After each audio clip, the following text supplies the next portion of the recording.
Hi everybody, and welcome to another video. Today I'm going to show you guys facial construction for drawing anime characters and also real life characters. I'm going to go over the anatomy of the skull, and to do that I need my three friends here, and their names are of course Larry, Curly, and Mo. Okay. So Larry is our frontal view character, so we're looking at the skull head on as if we're talking to them. Curly over here is going to be our 3/4 view. Now, this skull I found on the internet isn't sitting exactly flat. He is slightly looking upwards, so not all my guidelines are going to match. And then, of course, Mo is our side view of our character. So let's take a look at the basic anatomy of the skull. I used to teach anatomy, so you have a good teacher for this. So the skull, for the purpose of art, can be divided into three things: the cranium, the maxilla, and the orbital. The cranium is this blue portion, and the cranium is where the brain lives. Okay, it's your brain case. For the frontal view, it's basically a circle, but pay attention to Mo. It's not a circle, it's an oval.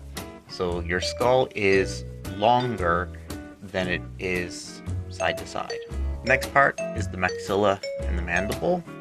The maxilla refers to the upper jaw, the mandible, the lower jaw. And finally, the orbital. The orbitals are where the eyes live. They're actually a lot larger than the actual eyes because there's some muscles in there. Okay, and I'm going to show you the basic guidelines that we use to represent these.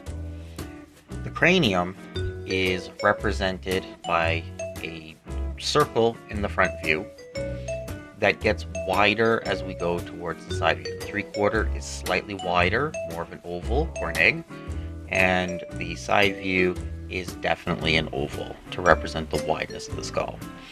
The maxilla is represented by this line, and this line also represents the frontal plane. The length of this line is related to the jaw. So the longer this line is, the longer the jaw is, which means the more masculine or older the character will look. For children, you don't want a long maxilla line.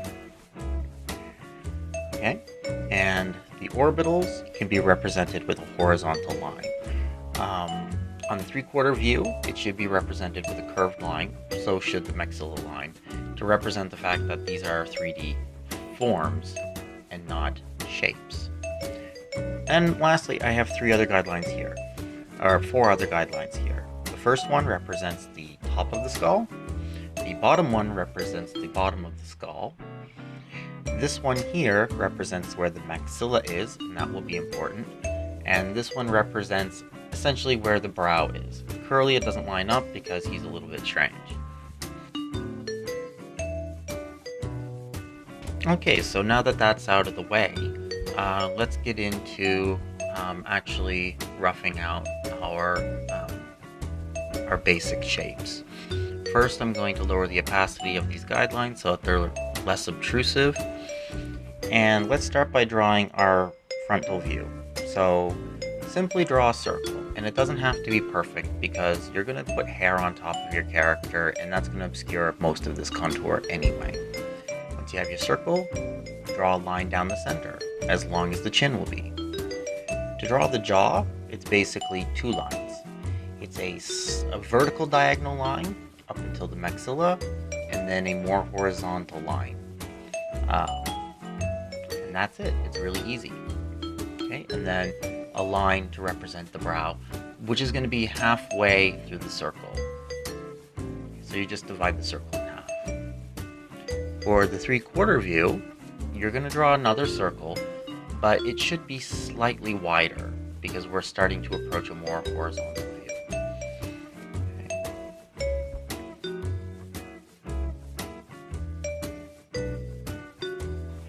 This one looks good. And then you're going to measure out 3/4. So divide the circle in half, and then divide that half into another half.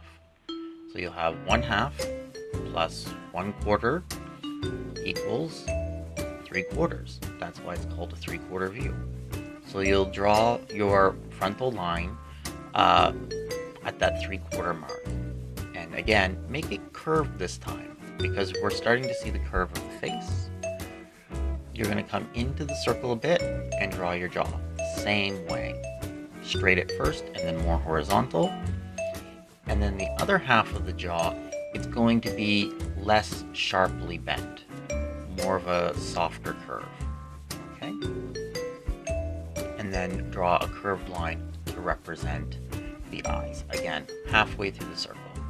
For the horizontal view, you're going to do an oval. And then from the side of the oval, you're going to draw a line slightly curving backwards. Okay, this represents the front of the face. And then you're going to go back. And you're going to draw the rest of the jaw. It should be more vertical and then more horizontal at the end. Okay? And then a line to represent the eyes. So, I know that was quick, but these constructions are quite easy once you've practiced them a couple times. Let's lower the opacity on these, and I'll show you where you can place the features. Okay, do a new layer. This one's going to be Sketch 2. Go, Sketch 2. And let's start with the eyes. So if our eye line represents the top of the brow, just below that line is where we should be drawing our eyelids. So there are lots of different ways to draw eyelids and eyes. I'm just going to do one way. Okay? It's a good way, but I like it. So you're going to draw the top eyelid, kind of like an arch, and then you're going to draw the bottom eyelid sort of like a curve. Go over to the other side and repeat. Try your best to make sure that in this frontal view, both eyes look the same. That's what you're trying to do. It's easier said than done. Then usually once I have the upper and lower eyelids in, I usually come in and I draw the iris. The iris is the colored part of the eye, and somewhere in the center will be the pupil. Okay, that one looks good. The nose is going to be just inside the circle. Just inside the circle. And just a small dot will do it for an anime style. Let's add in the pupils. That looks good. Slightly cross-eyed. Usually is actually quite cute. And then just a simple smile. Not like that. That's too big. Okay. The mouth should be placed closer to the nose than to the chin. So imagine halfway between the nose and the chin and go above that. And then you can add the folds of the eyes and then the actual eyebrows. The ears are going to be placed more or less beside the eyes. Let's just get that eyebrow in. Good. And the ears, like I said, are going to be placed just below or just to the side of the eyes. And those are where you place the features on the frontal view. There we go. Make the mouth open just a little bit. Okay.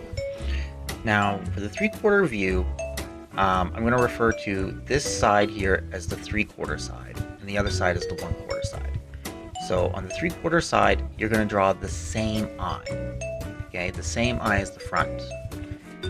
And on the 1/4 side, you're going to compress that eye horizontally. Okay. Vertically, it should stay the same, but it'll be compressed horizontally because we're starting to look at it at a flat angle. The nose will shift to the 1/4 side, and the irises, again, inside the eye, will be compressed on the 1/4 side horizontally.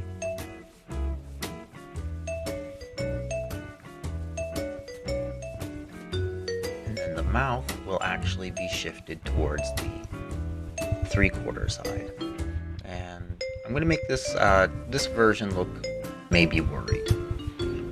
So add the folds of the eyes and the eyebrows. the eyebrows are going to be shifted toward the 3/4 side, okay? And that's because the brow sticks out further than the eyes do. And then the last one, we're going to do the side view. Now, if you take a look at our original skull, you'll see that the orbitals are actually placed fairly behind the front of the skull. So we need to make sure we do not put our eyes at the very front of our skull. So we're going to set them back just a little bit. Okay. You're going to draw an eye similar to the frontal eyes, and the only difference is that it's going to be shifted forward because we're looking at the eye from the side view. So it's going to be less circular and much more oval. There's going to be a dip in the face right in front of that eye. The nose is going to poke out, so you're actually going to go in front of that guideline we have. You're going to come back in, and then you're going to draw the lips. So the lips are going to go out and then slightly in, and then the lower lip is going to stick out just a bit more and then come in.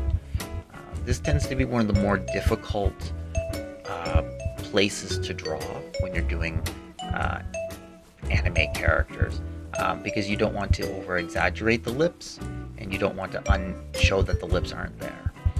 And then just add in your eyebrow. Okay. So that's the basic placement of the features using these guidelines. Let's go back to our first character, and I'm going to show you some other things that you can do. So you can go back to the eyelashes. Oh, I forgot to give them ears. The ear placement can be easy on the 3/4 and the side view. You just attach them to the jaw. In fact, if you touch the back of your jaw and you go up, you'll feel your ear. I think on this character I made the jaw a little bit too far back. So I'm actually going to place this ear a little bit more forward to be in line with where that back jaw should be. And the ear should look more skinny because you're looking at it from a side view. Okay. So anyway, as I was saying, you can darken these lashes. Even on male characters, you can darken them just a little bit. But for the girl characters, you can start to add like individual hairs, just like this. Usually starting out long and then getting shorter as you go towards the midline. And then you can even darken the bottom ones just a little bit as well.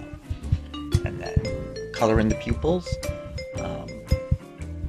Black's a good color for pupils. I also like to use a dark version of whatever color the iris is, like a very dark version of that, if you're doing full color. But for black and white, black is good for pupils. You want them to be nice and dark.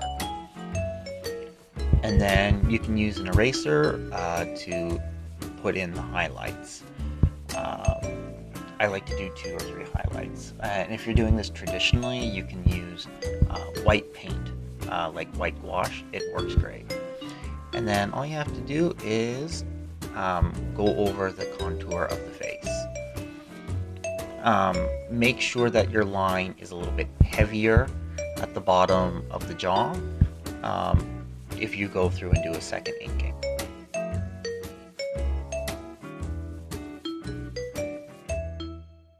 And make sure you do confident lines.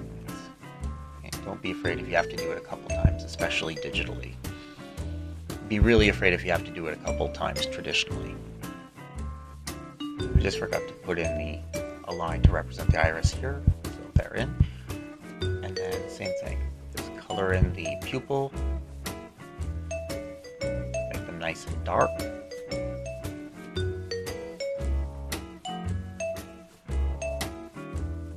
Then add in the highlights. Again, the highlights should be smaller on the 1/4 side because they're being compressed.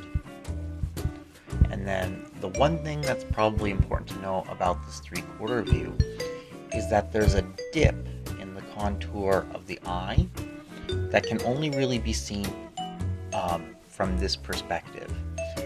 So when we go through and draw the contour of the 1/4 side, you'll see. So you start off here at the top of the head, and as you approach the eye, you dip into where the eye is, and then you come back out again. And that represents the fact that the brow does stick out further, and that the cheekbones stick out as well. So you can feel this on yourself, that there's a bit of a dip there. Okay. And that's good enough for now. And then to finish, the side view is really easy because we already did the contour of the front of the face. Color in the pupils, add the highlights, and then just finish the contour of the bottom of the jaw once you finish the eyelash. Okay, there's some eyelashes.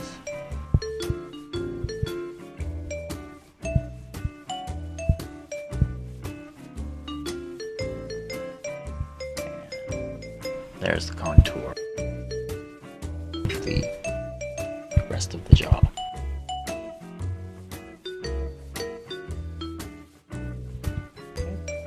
And that's basically finished.